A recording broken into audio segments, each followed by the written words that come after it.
Hello students, now today's topic is Lok Sabha elections.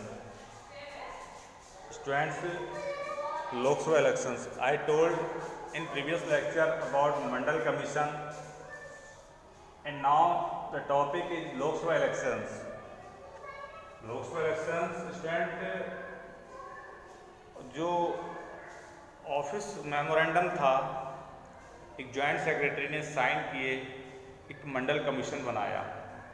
अब वो वहाँ लॉ नहीं बना, उन्होंने साइन किया और एक मंडल कमीशन बना दिया और उसके जो चेयरमैन थे यानी जो उसके चेयरमैन बनाए वो बीपी मंडल बना दिए और बीपी मंडल उसके हेड बने और उन्होंने कंट्री में आके देखा कि जो सोशली एंड एजुकेशनली जो वीकर सेक्शन है उसको कैसे अपग्रेड किया जाए, ऊपर लाया जाए, यानी उसको भी कैसे इम्प्रूवमेंट किया जाए। सो हियर स्टूडेंट्स उन्होंने यानी 27% रिजर्वेशन दिया और उन्होंने वो सोशली इकोनॉमिक सर्च करके कि उनको यानी 70% रिजर्वेशन दिया जाए और जिससे कि वो अपग्रेड हो सके। अब उसी टाइम यानी जस्ट टाइम क्या था, लोकसभा इलेक्शंस हेल्ड यानी होने वाले थे। तो लोकसभा इलेक्शंस इन 1989 यानी 1989 में इलेक्शंस हेल्ड होने वाले थे। तो उस समय ये कमीशन की जो रिकॉर्डिंग जैसे बताया था कि ये 1989 में आने आया था 1980 में, तो उसको यहाँ पर आ रहा था वो। तो यहाँ पर एक थी कि elections manifesto of Janata Dal, यानी जनता दल जो आपकी एक पॉलिटिकल पार्टी है उस यानी मैनिफेस्टो उसके मैनिफेस्टो क्या था उसने अपने मैनिफेस्टो में क्या रखा। मैनिफेस्टो स्टूडेंट्स होता है घोषणा पत्र, हिंदी में कहते हैं, इसे क्या कहते हैं, घोषणा पत्र कहते हैं। और जिसमें जो कोई भी जो पॉलिटिकल पार्टी होती है इलेक्शन से पहले अपना मैनिफेस्टो बनाती है और क्या करती है, उसमें सारे जो अपने जो प्रॉमिस करती है जनता के लिए कि हम देश के लिए ये करेंगे, हम आपके लिए ये करेंगे अगर हमारी गवर्नमेंट फॉर्म होगी, तो वो जो वादे किए जाते हैं, जो प्रॉमिस किए जाते हैं जनता से यानी देश के लिए प्रॉमिस किए जाते हैं, वो उस मैनिफेस्टो में ये जो गवर्नमेंट जो पार्टी पॉलिटिकल पार्टी हर पॉलिटिकल पार्टी अपना एक मैनिफेस्टो बनाती है, वो सब उसमें होते हैं। तो जनता दल ने अपना मैनिफेस्टो बनाया कि जनता दल ने प्रॉमिस किया कि if we come to power we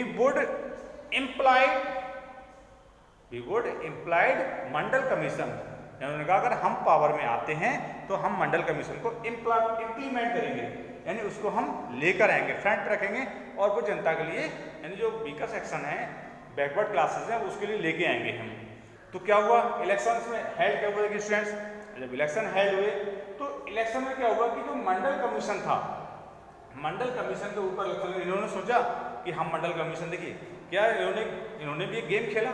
ये गेम ही होता है कि अगर हमारी गवर्नमेंट बनेगी तो हम मंडल कमीशन लेके आएंगे, लेकिन जो मंडल कमीशन था वो लॉ नहीं बना था। उसको लॉ कौन बनाता है वो हम नेक्स्ट वीडियो में पढ़ेंगे। यानी केवल एक ऑर्डर हुआ था और एक कमीशन बना दिया गया था, लेकिन वो लॉ नहीं बन पाया था अभी तक। उस पर डिस्कस हो रहा था, उस पर पॉइंटों की चर्चा हो रही थी। तो इन्होंने कहा कि 2 दल जनता दल फेल। बट क्या हुआ, जब उन्होंने ये वादा किया तो देखिए कोई भी कमीशन आता है तो हर व्यक्ति उससे खुश नहीं होता और हर व्यक्ति उससे नाराज, यानी दोनों पक्ष होते हैं, फेवर यानी और अनफेवर। सभी खुश नहीं होते, सभी दुखी नहीं होते। कुछ के फेवर में आता है, कोई भी कमीशन बनता है, कोई भी बिल आता है, जैसे अभी एग्रीकल्चर बिल आ रहा है तो सबके फेवर में नहीं है। कुछ लोग कह रहे हैं फार्मर्स को क्या कर देगा, डिस्ट्रैक्ट कर देगा, बर्बाद कर देगा ये बिल, किसान अपनी फसल कहाँ बेचेगा, यानी वो अपने खेतों में काम करेगा, यानी केवल मजदूर बनकर रह जाएगा अपने खेतों में। वो दूसरी कंपनी यानी जो इंटरनेशनल जो MNC कंपनी होंगी या जो लोग बिजनेसमैन होंगे, जो प्रॉपर्टीदार पर्सन होंगे, उनके हाथ तो बिक जाएंगे, वो केवल एक मजदूर बनकर रह जाएंगे खेतों में अपने, ऐसा भी कह रहे हैं। बट गवर्नमेंट कह रही है कि ऐसा कुछ नहीं होगा, किसान को उसके कंप्लीट जो प्राइस हैं वो मिलेंगे, वो अपनी फसल कहीं भी बेच सकेगा। यानी जो फॉरेन इन्वेस्टर हैं वो भी यहाँ पर आके इन्वेस्ट कर सकते हैं डायरेक्टली। तो ये क्या है, इसमें फेवर और अनफेवर बातें होती रहती है। तो ये यहाँ पर हुआ। तो यहाँ पर क्या हुआ, यहाँ पर बड़ी कीमत चुकानी पड़ी किसको, जनता दल को ये कीमत चुकानी पड़ी कि उनकी जो गवर्नमेंट थी वो मेजोरिटी पाने में क्या हुआ कि गेट द मेजोरिटी फेल, यानी मेजोरिटी पाने में क्या हो गया, वो फेल हो गई। जो रिक्वायर्ड मेजोरिटी चाहिए यानी हमारी कंट्री में रिक्वायर्ड मेजोरिटी चाहिए वो क्या हुआ, यानी फेल हो गई, उससे वो रिक्वायर्ड मेजोरिटी नहीं मिल पाई। यानी जितनी हमारे यहाँ पर 272 यानी जो एक लोकसभा इलेक्शन होता है उसमें गवर्नमेंट बनाने के लिए आवश्यकता पड़ती है, इतनी सीट को मतलब और जो नहीं मतलब इतनी सीट को नहीं मिल पाई उसे, मतलब कॉन्टेस्ट जो इलेक्शन कॉन्टेस्ट में नहीं जीत पाई, क्योंकि but it able to form a coalition government. But क्या हुआ, वो गवर्नमेंट फॉर्म करने में एबल हो गई। गवर्नमेंट फॉर्म कैसे की, coalition government. Coalition government student वो गवर्नमेंट होती है यानी formation of the 1+1 and more party, यानी एक और एक से अधिक, यानी 1 एंड मोर पार्टी यानी 1 मोर पार्टी यानी एक से अधिक पार्टी, यानी कोलिशन गवर्नमेंट वो होती है जो एक से अधिक पार्टी इसमें शामिल हों, गवर्नमेंट फॉर्म करें, वो कोलिशन गवर्नमेंट होती है। इसे हिंदी में कहते हैं गठबंधन सरकार। यानी एक पार्टी का गवर्नमेंट फॉर्म नहीं कर पा रही है तो वो कुछ पार्टियों को समर्थन लेकर यानी उनकी हेल्प लेकर गवर्नमेंट फॉर्म करती है, वो कोलिशन गवर्नमेंट होती है। तो कुछ पार्टियों की उसने हेल्प लेकर क्या किया, गवर्नमेंट फॉर्म कर ली।